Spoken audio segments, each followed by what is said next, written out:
ይህ የኢትዮጵያ ቴሌቪዥን ነው።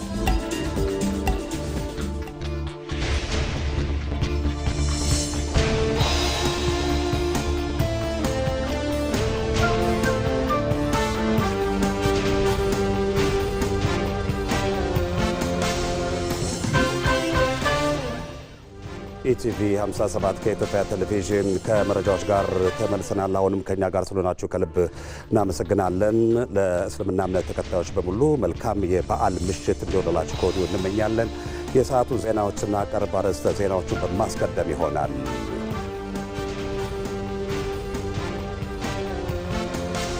1501ኛው የነቢዩ መሐመድ የመውሊድ በዓል በአዲስ አበባ ታላቁ አንዋር መስጂድ በድምቀት ተከበረ።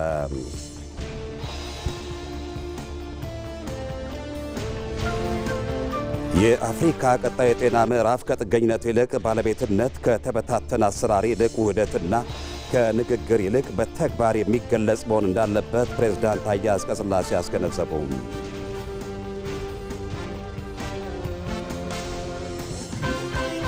ሀገራዊ ምክክሩ ልዩነቶቻችንን በጠመንጃ ሳይሆን በጠረጴዛ ዙሪያ የምንፈታበት፣ የነገዋን ኢትዮጵያ የምንገነባበት ጠንካራ መሠረት ጥለዋል።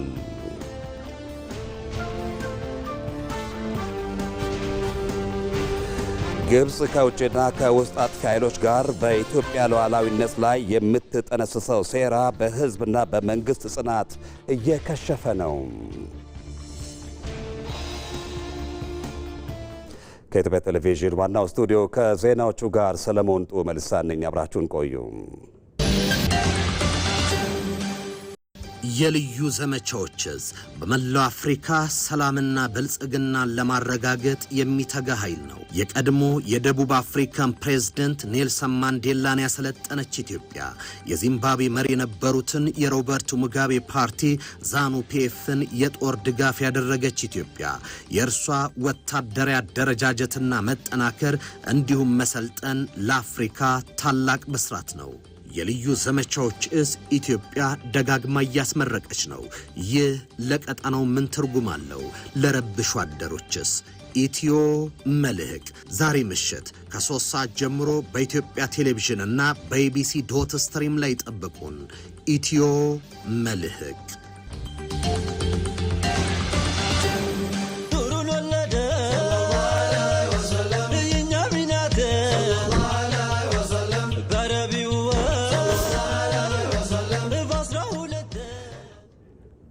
የመውሊድ በዓልን የተመለከቱ ዜናዎች እናስቀድማለን።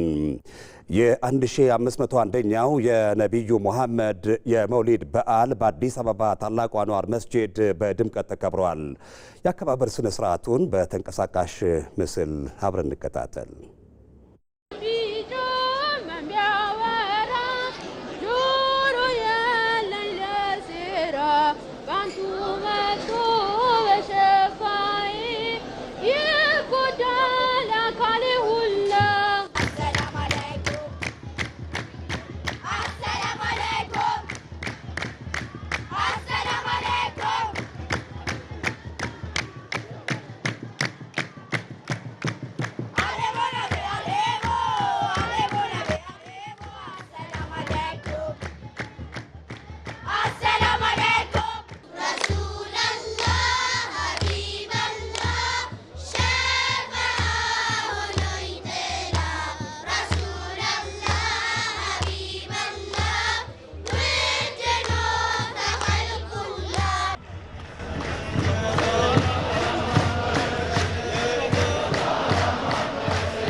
የ1501ኛው የነቢዩ ሙሐመድ የመውሊድ በዓል በአዲስ አበባ ታላቁ አንዋር መስጂድ በድምቀት ተከብሯል። በበዓሉ ላይ ንግግር ያደረጉት የኢትዮጵያ እስልምና ጉዳዮች ጠቅላይ ምክር ቤት ተቀዳሚ ምክትል ፕሬዝዳንት ሼክ አብዱል ከሪም ሼክ በድረዲን በዓሉ የኢትዮጵያን ታላቅነት ባስመሰከረ መልኩ መከበር አለበት ሲሉ መልእክታቸውን አስተላልፈዋል። የተከበራችሁ ውድ ማዕመናን፣ መውሊዱን ስናከብረው አላህ በሚፈቅደውና ነብዩ ባዙ መንገድ በተለያየ ምክንያት ችግር ውስጥ ያሉ ወገኖቻችንን እስላም ክርስቲያን ሳንል ከጎናችን በማሰለፍ መውሊዳችንን ማክበር ይኖርብናል። የኢትዮጵያን ትልቅነት የሐበሻን ትልቅነት ከነብዩ በላይ ሰለላሁ ዐለይሂ ወሰለም የመሰከረ የለም። ከዛሬ 1450 ዓመት በፊት ነብዩ ሰለላሁ ዐለይሂ ወሰለም ለሐበሻ ትልቅነትን መስክረዋል። ስለዚህ እኛ ኢትዮጵያ ሙስሊሞች የነብዩ መውሊድ ሰለላሁ ዐለይሂ ወሰለም ከየትኛውም ዓለም በላይ ልናከብረውና ልንወደው ይገባል። ተቀዳሚ ምክትል ፕሬዝዳንቱ አክለውም መሰል በዓላት በድምቀት እንዲከበሩ ሰላም አስፈላጊ በመሆኑ ምዕመኑ ለሀገር ሰላም የበኩሉን መወጣት እንዳለበትም አንስተዋል። ሀገርን መውደድ ከኢማን ነው። እንዲህ የምንሰባሰበው እንዲህ የሚያምርብን እንደዚህ አድርገን አሸብርቀን የምናሳልፈው ሀገር ሰላም ስለሆነ ነው። የሰላማችንን ጉዳይ፣ የልማታችንን ጉዳይ፣ የአንድነታችንን ጉዳይ ለማንም አሳልፈን የምንሰጠው ጉዳይ አይደለም፣ የኛ ጉዳይ ስለሆነ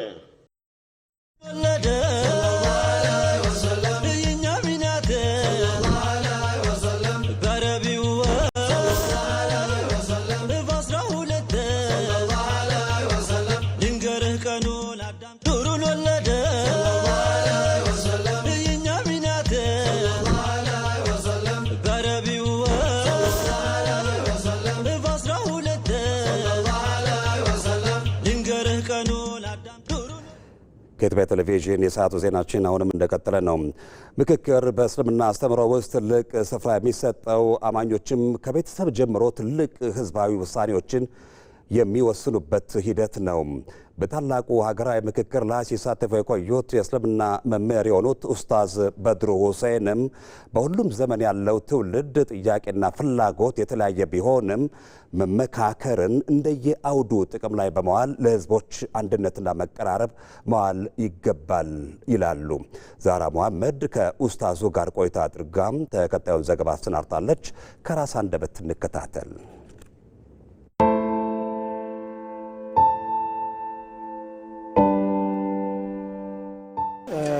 ምክክር ወይም በአረበኛው ቃል ሹራ የሚባለው ሐሳብ በእስልምና ውስጥ እጅግ መሰረታዊ ሐሳብ ነው።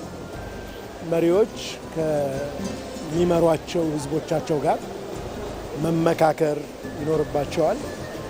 አባት ከልጆቹ ጋር መመካከር አለበት። ባለትዳሮች ትዳራቸውን እንዴት መምራት እንዳለባቸው መመካከር አለባቸው። በአጠቃላይ ምክክር የማህበረሰቡ እሴት መሆን እንዳለበት ቁርአን ያስተምረናል። ወአምሩሁም ሹራ በይነሁም ይላል። የእነርሱ ጉዳያቸው በሙሉ በምክክር ላይ የተመሰረተ ነው ማለት ነው። በሹራ ላይ የተመሰረተ ነው። ይህ የሆነበት ምክንያት የሰው ልጅ ደካማ ስለሆነ፣ የሰው ልጅ ውስን ስለሆነ፣ አንዱ የሚያየውን ፐርስፔክቲቭ ሌላኛው ደግሞ በሌላ ፐርስፔክቲቭ ስለሚያየው ያ ሲደመርና አንድ ላይ ሲዋሃድ የተሻለ ፐርስፔክቲቭ ስለሚሰጥ ሁሉም ሀሳቦች የራሳቸው ጠቃሚም ጎጂም ሳይድ ይኖራቸዋል። ጎጂ ሳይዳቸውን ለመቀነስ ጠቃሚ የሆነውን ሳይዳቸውን ደግሞ የበለጠ ለማዳበር ምክክር በጣም ወሳኝ ነው። ለዚህም ነው ነቢዩ ዓለይሂ ሰላቱ ወሰላም ነቢይ ከመሆናቸው ጋር ወሕይ የሚወርድላቸው ከአምላክ ራእይ የሚገለጥላቸው ከመሆናቸውም ጋር ተከታዮቻቸውን ያማክራሉ። ያማከሩትን ነገር የተሻለ ሐሳብ ሲመጣ የእርሳቸውን ሐሳብ ትተው የተከታያቸውን ሐሳብ ይዘው ያራመዱባቸው ብዙ አጋጣሚዎች አሉ።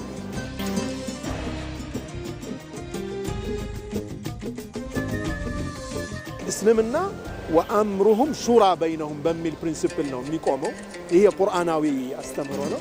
ሁለተኛው የነቢዩ መሐመድ ሰለላሁ ዐለይሂ ወሰለም ንግግር ማ ኻበ መን ኢስተኻር ወላ ነዲመ መን ኢስተሻር።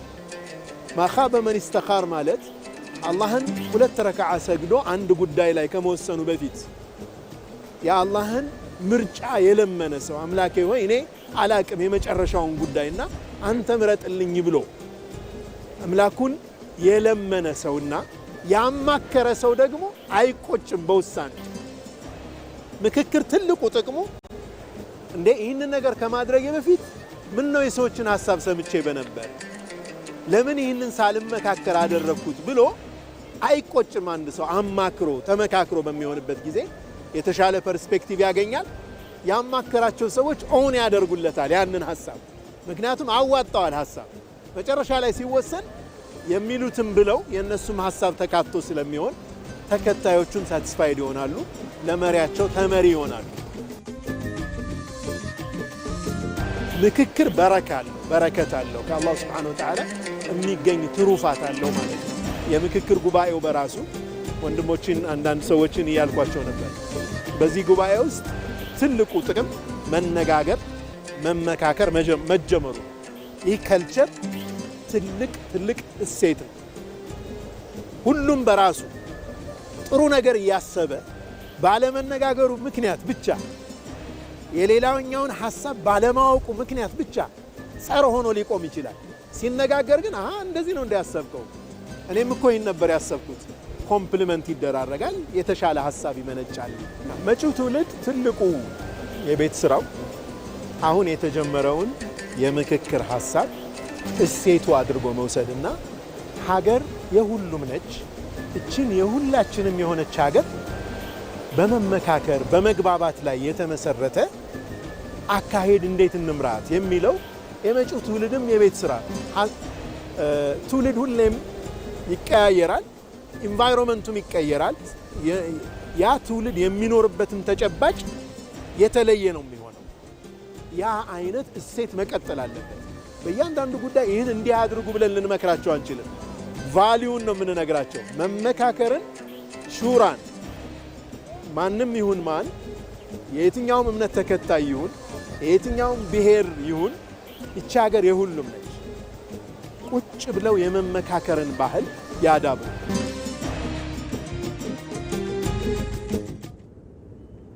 1501ኛው የነቢዩ ሙሐመድ የመውሊድ በዓል በአዲስ አበባ ታላቁ አንዋር መስጂድ በድምቀት ተከብሯል። የምእመናኑን አስተያየት አብረን እንከታተል እስቲ። አወየ ነቢ አወየ ነቢ አወየ ነቢ አወየ ነቢ ሙሐመድ ነቢ ሰላም አለይኩም። ለሰው ልጆች እዝነት፣ ራህመት፣ መተዛዘን፣ አንድነት ለሰው ልጆች በአጠቃላይ ማለት ነው። በነዛ ላይ ነው ነቢያችን ሰለላሁ ዐለይሂ ወሰለም የመጡት። እያንዳንዳችንም ከእሳቸው ህይወት ስንመጣ ዛሬ ላይ የእሳቸውን መወለድ ለመደሰት ስንመጣ ሁላችንም የእሳቸው ህይወት ምን ይመስል ነበር፣ ማንን ይመስሉ ነበር፣ ምንድነው የሚፈለገው ከእሳቸው ህይወት ማለት አለብን። እሳቸውን ለመምሰል መፈለግ አለብን። አዳዲሱ ወጣት የታላቁ ነብይ መሐመድ ሰለላሁ ዐለይሂ ወሰለም የተላኩበትን ዋና መሰረታዊ መንገድ፣ ስነ ምግባራቸውን፣ ሚዛናዊነታቸውን በተለይ ፍትህን በማንገስ ረገድ ከየትኛውም ዓለም ቀዳሚ ያደረጋቸውን ፍትሃዊነታቸውን በመረዳት በመተግበር ጠላትን በማቅረብ ወዳጅ የበለጠ በማብዛት በዚህ መልኩ እንዲያከብረው ነው ማሰባውና ይሄንንም ድባብ እያየሁ ይመስለኛል። በተለይ ለታላቅን ማክበር ለታናሽ ማዘን የታላቁ ነብይ መሐመድ ሰለላሁ ዐለይሂ ወሰለም መርሃቸው ነው። ትውልዱ አንድ መሆን ነው። መከፋፈሉን መለያየቱና ለእያንዳንዱ የየራሱን ፍላጎት ማካሄዱን ትቶ መውሊድ ነቢዩ መሐመድ ሰለላሁ ዐለይሂ ወሰለም ዓለምን ሲያስተዳድሩ አንድ አድርጎ አትከፋፈሉ፣ አንድ ሁኑ ብሎ ባስተማሩን ሂደት በዛ መሰረት እንዲጓዝ ነው የምመክረው። አገርን መውደድ የእስልምና አንዱ ማዕዘን ነው። ከኢማን ክፍሎች ውስጥ አገርን መውደድ አለበትና አገርን መውደድ ከሌላ አይደለም የተማርነው እኛ ከታላቁ ነብይ መሐመድ ሰለላሁ ዐለይሂ ወሰለም ነው። ቀጥሎ ደግሞ ከመሻይኾቻችን ነው የተማርነው። በነገራችን ላይ ባለፉት ዘመናት መሻይኾችን የሚገፋ ብዙ አይነት ነገር ነበርና ያን ሁሉ ነገር ግን ችለው ትውልድ ያስቀጠሉት መሻይኾች ናቸውና አገር ማፍቀርን ከታላቁ ነብይ መሻይኾቹ ደግሞ ከሳቸውኛ ደግሞ ከመሻይኾቹ ነው የተማርነውና አገር ማፍቀርንም ራሱ ከዚህ መውሊድ እንማራለን ብዬ አስባለሁ። ሰላም አለይኩም ወየ ነብይ ወየ ነብይ ወየ ነብይ ወየ ነብይ ሙሐመድ ነብይ ሰላም አለይኩም። እኔ የኢትዮጵያ መንግስት ለኢትዮጵያ ከዋለው ትልቅ ውለታ ችግሮቻችንን ተመካክረን ተነጋግረን እንፍታ የሚል መድረክ ማዘጋጀት ጉባኤ ማዘጋጀት ከዚህ የበለጠ ትልቅ ውለታ የለም። ምክንያቱም ዛሬ ላይጠቅመን ይችላል ብሎ ሰው ተስፋ ቆርጦ ሊሆን ይችላል። የትኛውም አካል ኢትዮጵያን ወደ ተሻለ አሻግራለሁ ካለ ከዚህ ሰነድ ውጪ የትም ቦታ ሊሄድ አይችልም። ይሄ ደግሞ የሆነው በአጋጣሚ በመውሊድ ዋዜማ በመሆኑ በጣም ነው ኩራት የሚሰማ ሰለኝና በጣም እጅግ አስደሳች ለትውልድ የሚጠቅም ከዚህም ባሻገር ኢትዮጵያ ለዘላቂ ችግሮቿ መፍቻ ትልቅ ቁልፍ የሆነ ምክክር ነው የተደረገውና በጣም አስደሳች ሀገራዊ ምክክር ማለት ህዝቦችን አንድ አድርጎ በአንድ አይነት ሁሉም በአንድነት የሚያማክርና የሚያቀራርብ ስለሆነ የኛንም መውሊድ በዚህ ጊዜ መከበሩ ለኛ ትልቅ ደስታ ነው። ጊዜውም ጠብቆ ቢከበርም ከዚህ ከሀገራዊ ምክክሩ ጋር አንድ ላይ መሆኑ ለኛ የሚያስደስተን ነገር ነው። ምክንያቱም ሙስሊሙ ህብረተሰብ አንድ መሆን ነው የሚፈልገው። መለያየትን መከፋፈልን አይፈልግም። አገራችን አንድ ሆና በዓለም ላይ ታዋቂ ትልቅ አገር ሆና እንድትገኝለን ነው ሙስሊሙ ህብረተሰብ የሚያስበው። ልጆችንም የሚያሳድገው በዚህ አይነት ሂደት ነው። ያወየው ነብይ ያወየው ነብይ ሙሐመድ ነብይ ሰላም አለይኩም ወሰለም የኛ ሚናት በረቢው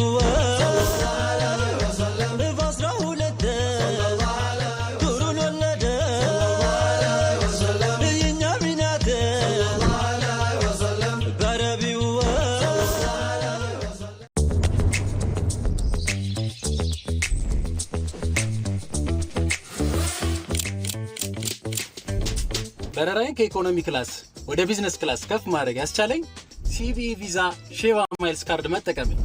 ነፃ ትኬት ማግኘት የመቻሌ ሚስጥር ሲቪኢ ቪዛ ሼባ ማይልስ ካርድ ነው። ተጨማሪ ሻንጣ መያዝ ያስቻለኝ ሲቪኢ ቪዛ ሼባ ማይልስ ካርድ ነው።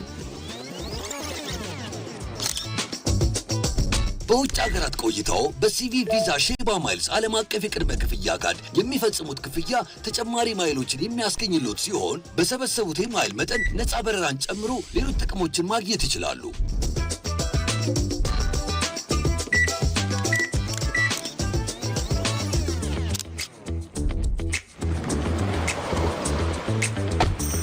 በአቅራቢያው በሚገኙ የባንካችን ቅርንጫፎች በመገኘት የሲቪኢ ቪዛ ሼባ ማይልስ ካርዱን ይዘዙ። የኢትዮጵያ አየር መንገድ የሼባ ማይልስ አባል ካልሆኑም በሼባ ማይልስ ድረገጽ በመመዝገብ ከባንካችን ቅርንጫፎች ካርዱን መውሰድ ይችላሉ።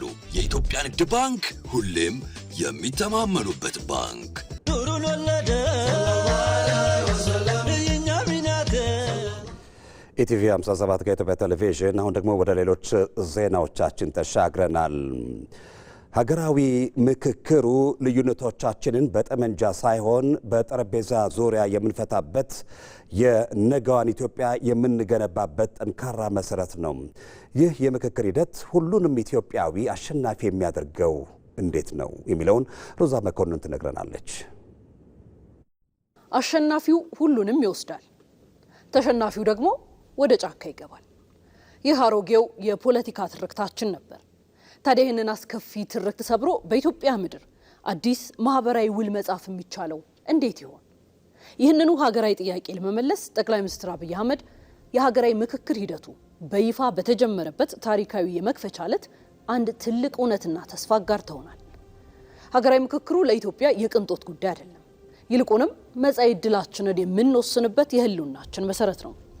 ልዩነቶቻችንን በጠመንጃ ሳይሆን በሰለጠነ መንገድ በጠረጴዛ ዙሪያ የምንፈታበት፣ የተሰበረውን የምንጠግንበትና የነገዋን ጠንካራ ኢትዮጵያ በጋራ የምንገነባበት ብቸኛው ተስፋችን ነው። ይህንን ነው አጽንኦት ሰጥተው ጠቅላይ ሚኒስትሩ የተናገሩት። አዎ ዛሬ ኢትዮጵያ እጅግ ውስብስብ ከሆነ የፖለቲካና ማህበራዊ ስብራት ለመውጣት ይህንኑ ታሪካዊ የምክክር ሂደት ጀምራለች። እንግዲያውስ ይህ የምክክር ሂደት ሁሉንም ኢትዮጵያዊ እንዴት አሸናፊ ያደርጋል? እነዚህንና ሌሎች አንኳር ጥያቄዎች በቆይታችን ይመለሳሉ።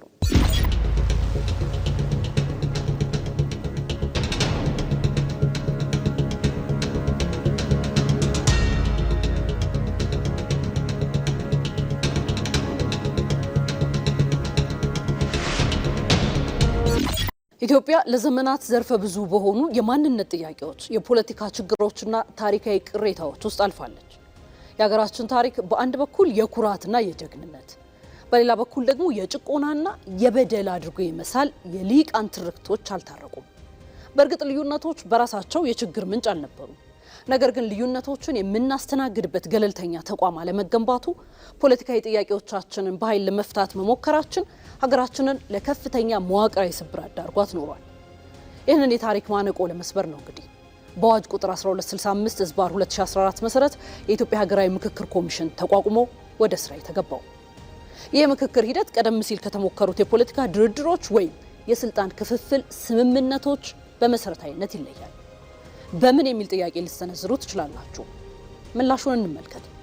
በኢትዮጵያ ታሪክ ለመጀመሪያ ጊዜ የምክክሩ አጀንዳዎች የተሰባሰቡት በጥቂት ልሂቃን ብቻ አይደለም። የመላ ኢትዮጵያን ተሳትፎ ያለበት ነው። ከ1400 በላይ ወረዳዎች ከሚኖሩ ዜጎች ሀሳባቸው ተሰብስቧል። አባወራዎች፣ እናቶች፣ ወጣቶች እንዲሁም ከውጭ ሀገር የሚኖሩ ኢትዮጵያን ቀጥተኛ ተሳትፎ አድርገውበታል።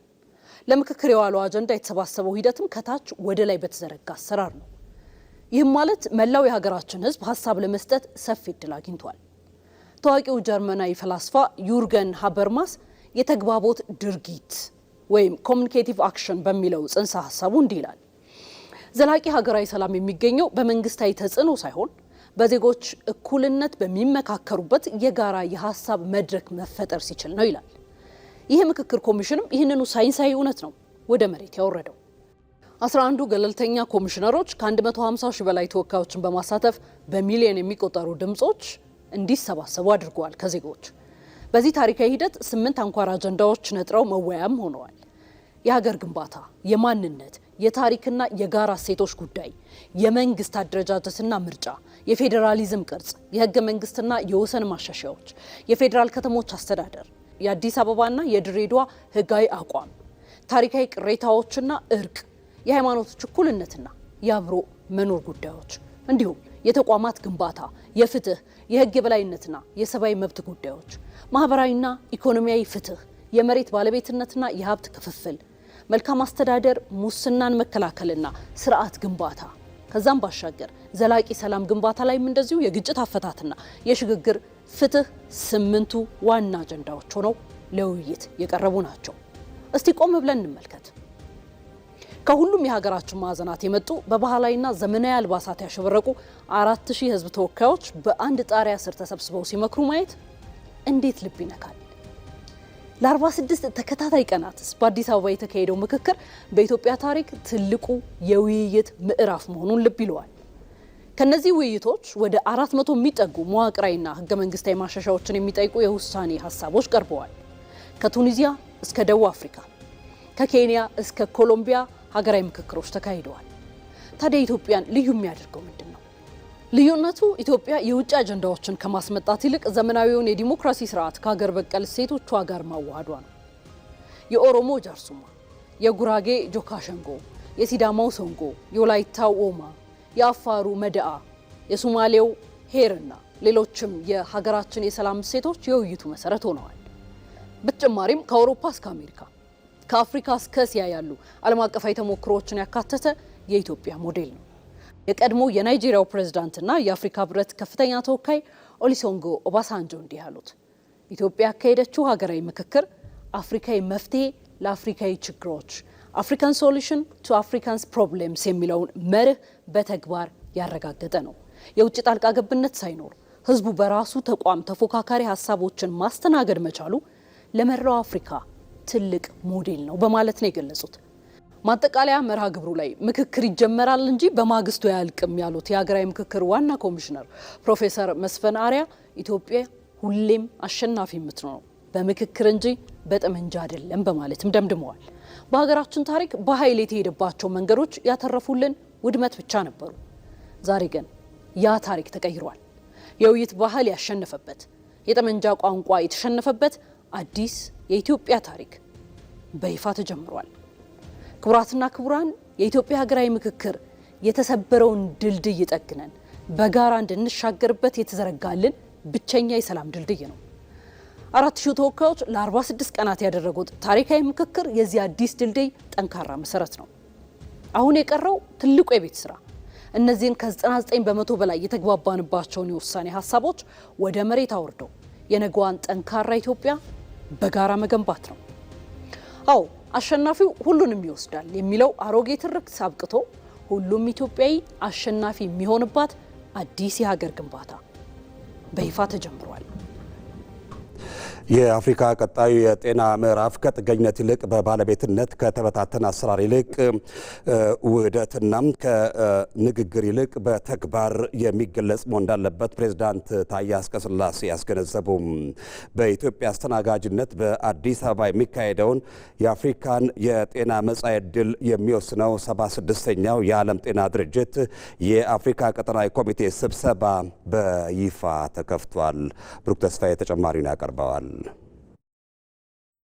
የኮንፈረንስ ቱሪዝም መዲናዋ አዲስ አበባ የአህጉሪቱን የጤና መጻኢ ዕድል የሚቀርጸውን 76ኛውን የዓለም ጤና ድርጅት የአፍሪካ ቀጠናዊ ስብሰባ በደመቀ ሁኔታ እያስተናገደች ትገኛለች።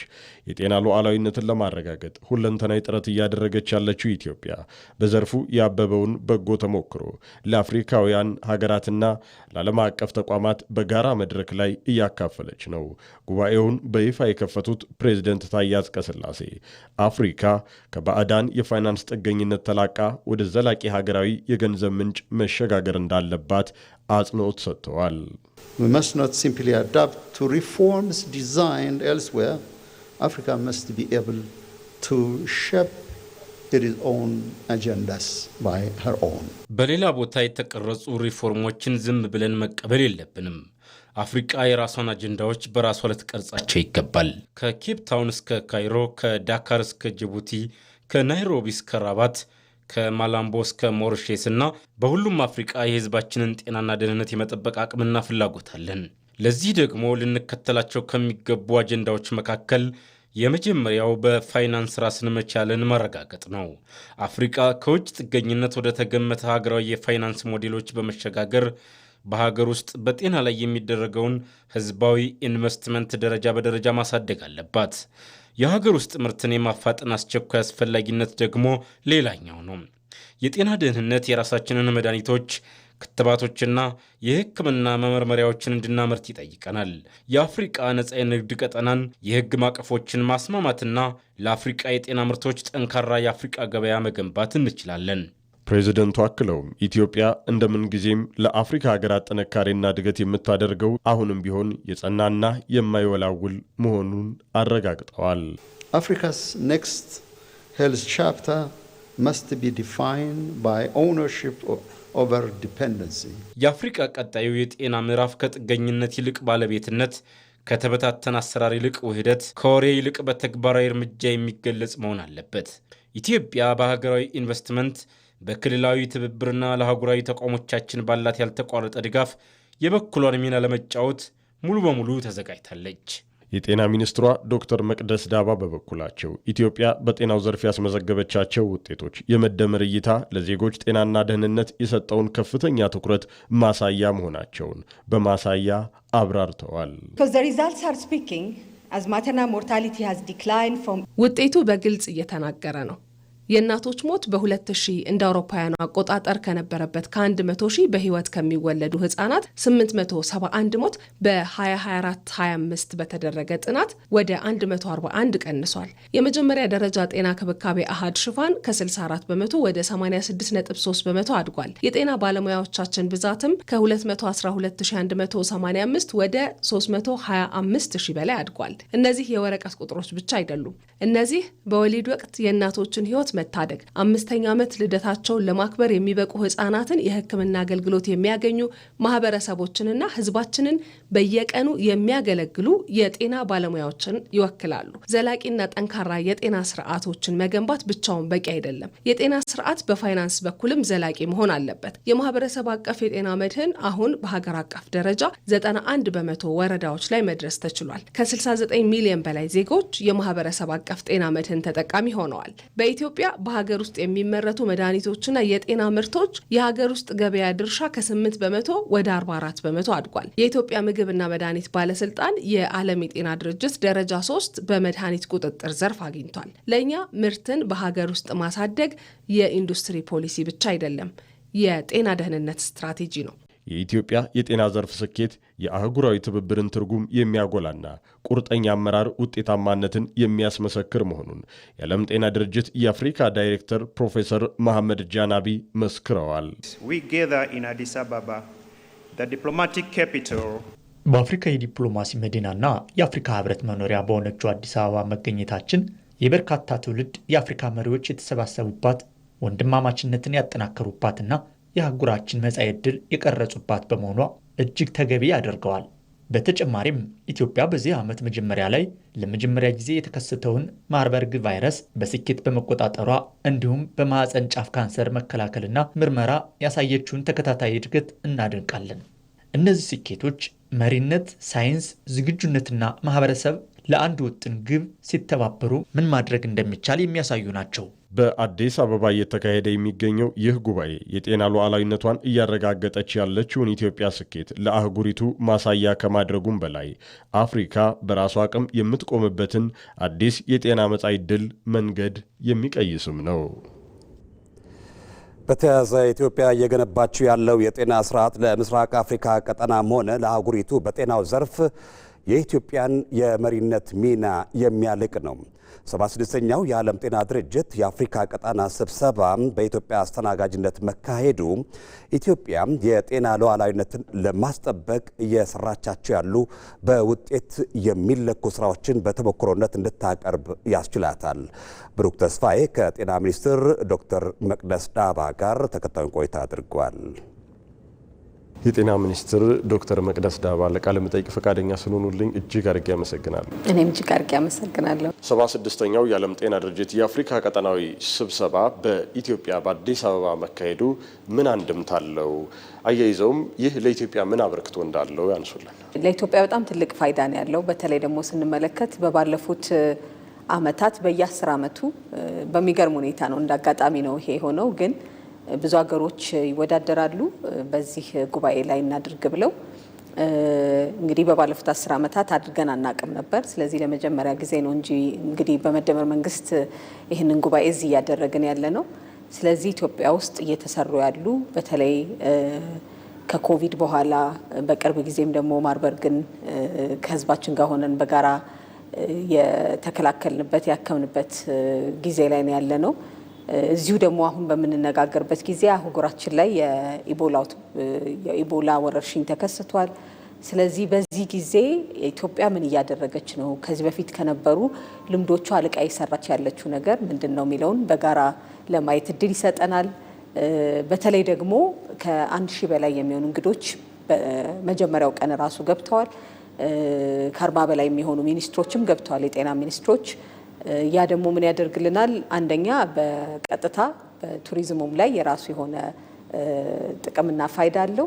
ከግድግዳው ውስጥ የምናደርጋቸው ንግግሮች ውጪ በኢትዮጵያ ውስጥ የተሰሩ ያሉ ነገሮች በተለይ ከአየር ንብረት አጠባበቅ ከክላይሜት ቼንጅ ጋር የሚመጡ የበሽታ መከላከል ስራዎችን ምን ያህል በተግባር መቀየር እንደሚቻል ብዙዎቹ አይተው ምስክርነት የሰጡበት ነው። ስለዚህ በጣም ብዙ ፋይዳ አለው። አንደኛ እኛም የሰራናቸውን ነገሮች በጤናም ከጤና ውጭም እየተሰሩ ያሉ ስራዎችን ለማሳየት እድል ይሰጠናል። እኛም ደግሞ ከነሱ እኛው አገር ላይ እኛው ከተማ ላይ ሆነው ደግሞ በሚሳተፉበት ጊዜ የሚነግሩንን የሚሰጡንን መረጃዎች ከነሱ ለማግኘት እድል ይሰጠናል። መልካም። ኢትዮጵያ እንግዲህ የገነባችው ያለው የጤና ስርዓት እንደ ቀጠና ለምስራቅ አፍሪካ እንደ አህጉር ደግሞ ለአህጉሪቱ ለአፍሪካ በጤናው ዘርፍ የኢትዮጵያ የመሪነት ሚና ምንድን ነው ማለት ይቻላል?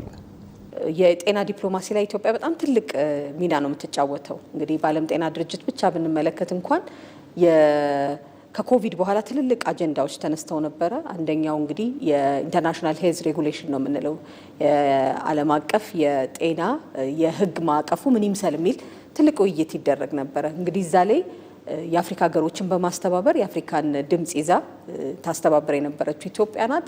በተለይ ከኮቪድ በፊት የምንመለከተው የሀገርን ምርት በተለይ በጣም ኢምፖርታንት የሚባሉ አስፈላጊ የሚባሉ መድኃኒቶችን ሀገራችን ውስጥ ብቻ ሳይሆን አህጉራችንም አታመርትም ነበር። ትልቁ ህዝብ እዚህ ጋር ነው ያለው፣ ትልቁ ተጠቃሚ እዚህ ነው ያለው።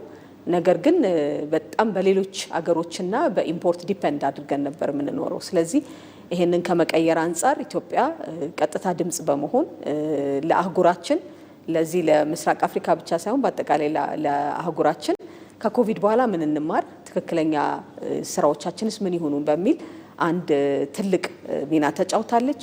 ከዛ በተጨማሪም በተለይ ደግሞ በጎረቤቶች መካከል የሚደረግ የበሽታ ቅኝት፣ ምላሽ፣ ቀድሞ መከላከል ላይ በጋራ እንድንሰራ ሁል ጊዜ ትልቁ ሚና እንጫወታለን። እንደሚታወቀው ከመደመር መንግስት በፊት ከ8% በታች የነበረውን እስከ 8% አካባቢ ነበረ ለሀገር ውስጥ ፍጆታ የምንጠቀማቸው መድኃኒቶችን እዚሁ ሀገር ብናመርተው ማለት ነው።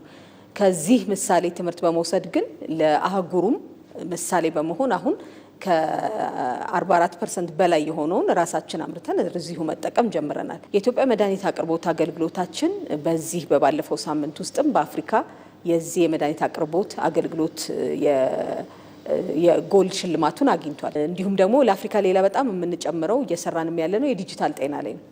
እንግዲህ ክቡር ጠቅላይ ሚኒስትር ዶክተር አብይ አህመድ እንደምታውቁት የአፍሪካ የዲጂታል ሄልዝ ሻምፒዮን ናቸው። ስለዚህ ባለፈው የአፍሪካ መሪዎች ጉባኤ ላይ ይህ ስራቸው ጸድቆ ለተለያዩ የአፍሪካ ሀገሮችም በጤና የዲጂታል ሄልዝ ላይ የኢትዮጵያን ተሞክሮች እንድናሳይ ተመልካች ሳይሆን ቁጭ ብለን በጠረጴዛዎቹ ላይ የኢትዮጵያንም የአህጉራችንንም ድምፅ እያሰማን እንደገና ደግሞ የእኛንም ሀሳብ በዘላቂነት በሉዓላዊነት ላይ የተመሰረተ የጤና ስርዓት እንዲኖር እየሰራን ነው የምንገኘው። እነዚህ ስራዎችን ተመልክቶ ኢትዮጵያን የሜዲካል ቱሪዝም ወይም ደግሞ የጤና ቱሪዝም ሀብ ለማድረግ ምን ያክል እየተሰራበት ነው ያለው? በዚህ ረገድ ያለን ተስፋ እንዴት ያለ ነው? ተደራሽነት ላይ ነበር እስከዛሬ በጣም ትልቁ ትኩረታችን የነበረው። እሱም የበለጠ መጨመር አለበት። ነገር ግን የሜዲካል ቱሪዝም ለመሆን ደግሞ ምንም ማይሳናት አቅሙም ያላት መዲናችን ደግሞ በመንግስት ራሱ አዳዲስ ሆስፒታሎች በዚህ በአዲስ አበባ ራሱ የተጨመሩ ነው ያሉት። በቅርብ ጊዜ ከተመረቀው ከላፍቶ ሆስፒታል በተጨማሪ ሌሎች አዳዲሶች በቅርብ ጊዜም የሚጨመሩ አሉ። እንደገና ደግሞ በግልም በጣም ብዙ ተቋማት አሁን እየጨመሩ ነው ያሉት። አሁን ደግሞ ከሌሎች አገሮችም ከዚህ በፊት ለምሳሌ ሰዎች ከዚህ ወደ ህንድ ወደ ተለያዩ አገሮች ሄዱ ነበር። እዛ የነበሩት ሆስፒታሎች ራሳቸው መጥተው እዚህ ስራዎችን ጀምረዋል። እነሱ ደግሞ ሲያልቁ የበለጠ ከፍ የሚል ነገር ይኖረዋል። መንግስትም ሰፊ ትኩረት ሰጥቶ አሁን ለሜዲካል ቱሪዝም ኳተርነሪ ሆስፒታሎችን እየሰራን ነው ያለ ነው። ጥሩ ምሳሌ የሚሆነው ለምሳሌ የጳውሎስ ሆስፒታል ነው። ጳውሎስ ሆስፒታል ላይ እስከ ዛሬ ድረስ በካንሰር ሕክምና እንደምናውቀው ጥቁር አንበሳ ላይ ነበረ ለረጅም ጊዜ በአንድ ሆስፒታል ውስጥ ብቻ ነበረ የጨረር ሕክምና የምንሰጠው። አሁን በሀገር ደረጃ ወደ 5 ተቋማት ላይ አስፋፍተናል።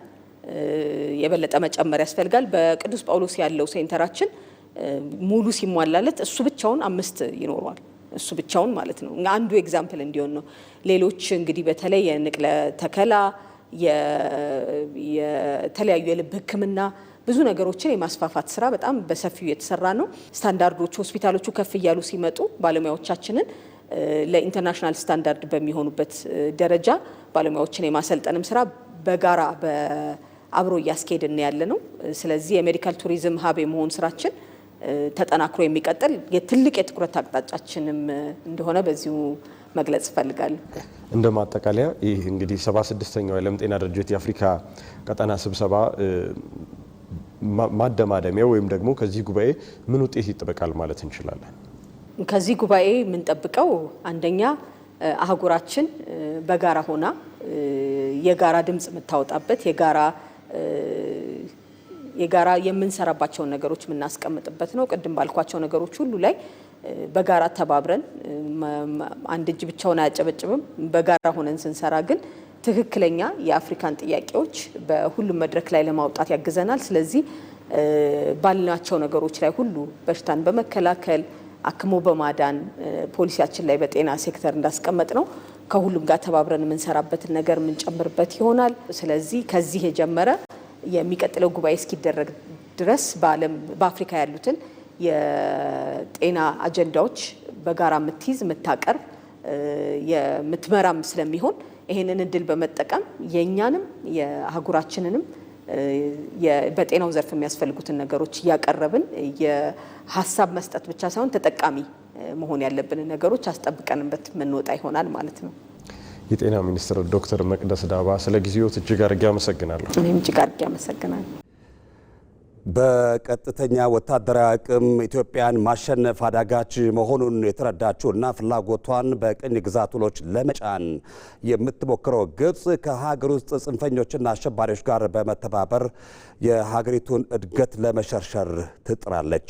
የውጭ ጫናዎችንና የውስጥ አጥፊ ኃይሎችን ሴራዎችን በማቀንቀን የኢትዮጵያን ሉዓላዊነት ለማዳፈን የሚደረገው ዘመቻ በህዝብና በመንግስት ጽናትም ከንቱ ሆኖ ይቀራል።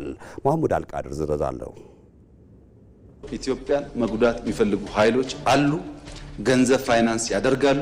እመኑኝ ግን ኢትዮጵያን አይችሏትም። በዚያ በኩል ያልተቋረጠ የስግብግብነት ጥማት ያየለባት የባዕድ አገር፣ ወዲህ አጥፍቶ ለመጥፋት የሚሳብ የውስጥ ሽፍታ፣ በሌላ በኩል ያለፈውን ቁጭት ልትሽር ምንሽር ሳይሆን ትራክተሯን የምትስብ ድርቅና ረሃብ እንደ መገለጫ የተወሰደባት ሀገር ታሪኳን ለመቀየር ከምታደርገው ደፋ ቀና ጎን የሴራው ጥመድ እንቅፋት እንደሆነባት አለ። በቀጥተኛ ጦርነት ኢትዮጵያን ማሸነፍ ከባድ መሆኑን የተረዱት የውጭ ኃይሎች የሀገሪቱን አቅም ከውስጥ ለማዳከም የሚጠቀሙት ስልት አዲስ ክስተት አይደለም። ይህ አቀራረብ በውጭ ጫና፣ በውስጥ መከፋፈልና በመረጃ ጦርነት ተደጋግሞ የሚታይ የፖለቲካ ስልትም ነው። በተለይም ታሪካዊ የኢትዮጵያ ጠላት የሆነችው ግብጽ የባላንጣነት ፍላጻዋን አሁንም እየሰነዘረች አለች። ግብጽ በኢትዮጵያ የውሃ ፖለቲካና በቀጠናዊ ጂኦፖለቲካ ዙሪያ ካላት እኔ ብቻ ከሚለው ስሪቷ የተለያዩ የታጠቁና የፖለቲካ ቡድኖችን ወደ ኢትዮጵያ ታሰማራለች። ታሪካዊ ጠላቶች አሉ። ግብጽ አንደኛዋ ናት። በግብጽ በኩል ደግሞ ሌላ ቡችላዎች አሉ። እነሱ መሳሪያ ሆነው ነጻ ታወጣለህ፣ ይሄንን ክልል ነጻ ታወጣለህ ያንን እያሉ አገሪቷ ለመረበሽና መረጋጋት እንዳይኖርና ያው በድህነት እንድንቆይ ማድረግ ይፈልጋሉ። ኢትዮጵያን በጦርነት አናሸንፋትም። 2500 ማይልስ ወይም ረጅም ኪሎ ሜትር ነው ያለችው። መሳሪያም ልከን ማሸነፋችንም።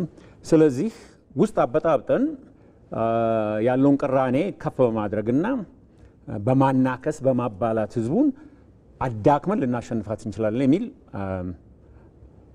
አቋም ነው ያላቸው። ለዚህም የፖለቲካና የመረጃ ጦርነት ሌላኛው መልኳ የሆነውን ሚዲያዋን ትጠቀማለች። የግብጽ ሚዲያዎች በዚህ ረገድ የጋዜጠኝነት ሚዛናዊነትን፣ ማስረጃና የምንጭ ማረጋገጫዎችን ወሳኝነት ገደል ይከቷቸዋል። በኢትዮጵያ ጥቅም ዙሪያ በአረቡ ዓለም መገናኛ ብዙሃን ላይ ተሟጋች የሆነው ሙሐመድ አልአሩሲ የግብጽን በሬ ወለድ ትርክት ሊያርቅ በራሳቸው መስኮት ቀርቦ ያሳየው ግብረ መልስ የእውነታው አስረጅ ነው። አንዳች ሀቅ የሌለው ይህ የግብጽ ሚዲያዎች ጫጫታ ለህዳሴው አርበኛ ለህዝብና ለሀገር ወኪሉ ሙሐመድ አልአሩሲ በዚህ ሁሉ ያልተገባ አቀራረብ መሃል ዛሬም እንደ ትላንቱ ይህንን ይላቸዋል። በጋራ ተጠቅመን አብረን እንቀየር እያለ የወንድማማችነት ደግሞም የኢትዮጵያዊነት እሳቤን አጉልቶ ያሳያቸዋል። እነርሱ ግን ፉከራቸው አሁንም አልተላቀቃቸውም። ደግሞም ወደ አሳፋሪው የቀኝ ግዛት ውላቸው ይሻገራሉ። እንደ ጀብድ የ1920ዎቹን ታሪካዊ ስምምነት ሲሉ የዳቦ ስም የሰጡትን ታሪካዊ ስህተታቸውን ያነሱታል። ይህ ግን አሁንም በባዶነት ርካቸው እንዲቀጥሉ አድርጓቸዋል። فنحن نكسرها دون أي توقف ودون أي تردد وذلك عبر إنشائنا لآلياتنا الخاصة بنا. لن تستطيع أن تكسرها هذه اتفاقيات تاريخية. محمد ግን ይቀጥላል። ለሀገርም ለእውነትም ሲል የመንደር ወሬዎችን ይመክታል። የሀገርና የህዝብ ልጁ በሚገባቸው ቋንቋ የኢትዮጵያን እድገት አትፍሩ፣ ቀኝ ገዢዎች የቀረጹባችሁን ካሴት ደጋግማችሁ አታጫውቱት፣ ኢትዮጵያ እድገቷ ይቀጥላል፣ ቀኝ ገዢዎችን እንደ ትላንቱ እንዳድዋው እንሰብራቸዋለን ይላቸዋል። لا توجد أضرار على الإطلاق، إنما هناك شعبوية يحاول السيطرة في الحدود لأنهم يرون في التقدم الإثيوبي خطرا عليهم. መሐመድን ደጋግሞ የሚያቋርጡት የሰው ፈላጊዎች ኢትዮጵያንም ከእድገቷ ሊያቋርጧት ጥረታቸው ተመሳሳይ ነው። የጥፋት እጃቸው እንደሚቆረጥ የሚያውቁት የሀገር ውስጥ ከዳተኞችን በመመልመል እንደ መሳሪያ ይጠቀሙባቸዋል። ለጥቂት የጥቅም ቅንጣት ሲሉም ሀገራቸውን አሳልፎ የሚሰጡት እነዚሁ ከዳተኞች ከውጭ ጌቶቻቸው የሚመጣውን ሽርፍራፊ ዶላር አዘል ትዕዛዝ ሊፈጽሙ ይውተረተራሉ። መጨረሻቸው ግን የላኳቸውን ሰዎች ከነመለክቱ ኢትዮጵያ ማጥፋቷ ነው። የዘመናት ያልተቋረጠ የጠላትነት ስሜት ያላቸው አገራት አሉ። የኢትዮጵያን ታሪክ ከጉንደት እስከ ጉራ፣ ከአድዋ እስከ ማይጮ፣ ከካራማራ እስከ ባድመ እያንዳንዱን ብትፈትሹት ስንገነባ ያደፈጡ፣ ስንጨቃጨቅ እድል ጊዜ ጠብቀው ጣልቃ ሽብልቅ እየገቡ መሻቶቻችን እንዳንከውን የሚያደርጉ ኃይሎች አሉ። በዚህ የሽብልቅ ጉዞ በእኛ ስንፍና በነሱ ጊዜን በመጠቀም የሽብልቅ ጉዞ የጥንቱን ታሪክ ብንተው በቅርቡ ቀይ ባህርን ያጣንበት አጋጣሚ የዚህ እኩይ ታሪካዊ ክስተት አንዱ መገለጫ ነው።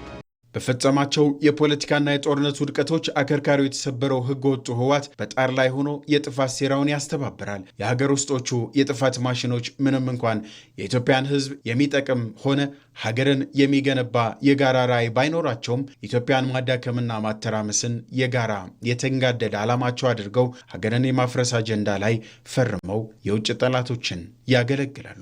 በዚህ አጠቃላይ የጥፋት ሰንሰለት ውስጥ ሌላው ተዋናይ ሻዕቢያ ነው። ተራ የሽፍትነት ተግባር ውስጥ ተሰማርቶ እየኖረ ያለው እናም ሁል ጊዜ በቀጠናው ውስጥ ሽፍቶችንና አሸባሪዎችን በማሰማራት የሚታወቀው ይህ ስርዓት የኢትዮጵያ ጠላቶች የጥፋት መረብ ቀጥተኛ አካል ነው። በኤርትራ ምድር ለውጭ ኃይሎች የጂኦፖለቲካና የደህንነት ማከፋፈያ ኃይል በማድረግ ኢትዮጵያን ሁልጊዜም ባለመረጋጋት ውስጥ ለማቆየት የሚተጋው የሴራ አስፈጻሚ ነው ሻዕቢያ። እነዚህን ኃይሎች ከውጭ ተቀናቃኞቻቸው ጋር እንዲሁም ከሀገር ውስጥ ጽንፈኞችና የሽፍትነት አውታሮች ጋር ለየብቻ ማየት ትላንት ያደረጉትን መጥፎ ታሪክ መዘንጋት ነው። ሁሉም በግንባርም በስተጀርባም ሆኖ ኢትዮጵያን ለማፍረስ ቃል ኪዳን የገቡት የአንድ ሳንቲም ሁለት ገጽታዎች ናቸው። የግብፅ ሴራ የነገሰውና የተዘረጋው በእነዚህ የውስጥ ተላላኪዎች ትብብር ነው። ረጅም ጊዜ ያካበተው ልምድ ስላለ በርካሽ ዓላማውን የማስፈጸም አሁንም የሚተጉለት አይጠፉም። ፋኖ ይላል፣ ሸኔ ይላል፣ ቤኒሻንጉል ምናምን ንቅናቄ ይባላል። የሆነ ንቅናቄ አልፋቤት ሱፕ ነው የሚሉት ፈረንጆቹ። አልፋቤት ሱፕ ኦፍ ኢትዮጵያን ሊበሬሽን ፍሮንትስ ይዘህ ነው ኢትዮጵያን ለማተራመስ ጥረት የሚደረገው። የኢትዮጵያ ሕዝብ ግን ይህንን መዋቅራዊ የውጭና የውስጥ ሸፍጥን በመረዳት አንድነቱን አጽንቶ የባንዳነትና የአሽከርነት ሰንሰለትን እንደ ትላንቱ ሰብሮ ይመልሳል።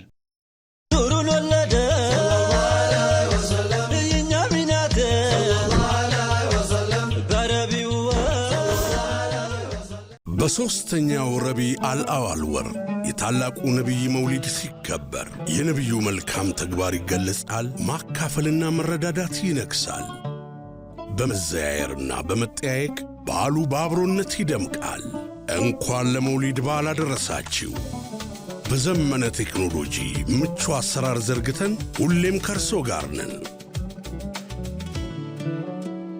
ከየትኛውም አቅጣጫ የተላከን ገንዘብ ከሽልማት ጋር በብርሃን ፍጥነት በእጆ ገበያው ዘምኖ እደጆ ሩቁን አጠገብ አድርገን ወዳጅ ዘመዶችን አጠያይቀን በልዩ የመውሊድ ጥቅል የበዓል ስሜት አድምቀን ሁሌም ከጎናችሁ ሆነን የደስታችሁ አጋፋሪ ነን።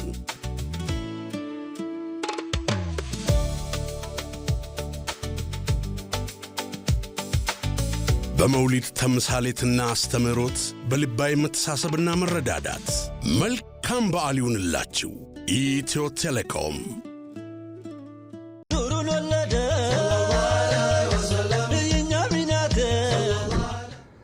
በመጨረሻም የውጭ ዜና ቻይና በኢራንና በንግድ አጋሮቿ ላይ ያነጣጠሩ የአሜሪካንን አዳዲስ ማዕቀቦች አወገዘች።